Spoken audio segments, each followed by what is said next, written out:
দেখবো যে তোমায় চোখে চোখে। দরদ সিনেমাটির মুক্তির পর থেকেই একটি নতুন ইস্যু নিয়ে আলোচনা হয়। সেটা হচ্ছে এক প্রেম গানটি যাতে আগে রিলিজ দিলে ভালো হতো এমনই অনেকেই মন্তব্য তুলেছিল।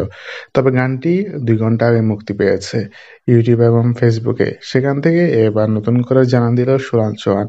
নিজের ইনস্টাগ্রামে গানটির সঙ্গে রিলস ভিডিও বানিয়ে সেটা ছেড়ে দিয়েছেন, যাতে করে দর্শকদের কাছে খুব সহজেই গানটি পৌঁছে যায়। এই গানটি দরদের সেরা গান বলে সবাই বলছে। ইমরান মাহমুদুল্লাহর যে আগের ভার্সেটাইল কণ্ঠ এবং ভার্সেটাইল এক্সপ্রেশন সবকিছু এটার মাধ্যমে ফুটে উঠেছে। আর গানের সবচেয়ে বড় কথা হচ্ছে কথাগুলো খুব সুন্দর। আমরা সবসময় সিনেমাগুলোতে নতুন একটি গান দেখি যেটা হার্ট টাচিং হয়। এবারে কিন্তু এই প্রেম গানটি হার্ট টাচিং হলো, দর্শকদের হার্ট টাচ করতে পেরেছে। এর আগে আমরা প্রিয়তমা, রাজকুমার এবং কি তুফান সিনেমাটিতেও গান, বিশেষ একটা গান দেখেছি এবং এবারও কিন্তু মিস হলো না। তো বন্ধুরা, ভিডিওটি নিয়ে আপনাদের মতামত জানাতে আমার ভিডিওর কমেন্ট বক্সে। ধন্যবাদ।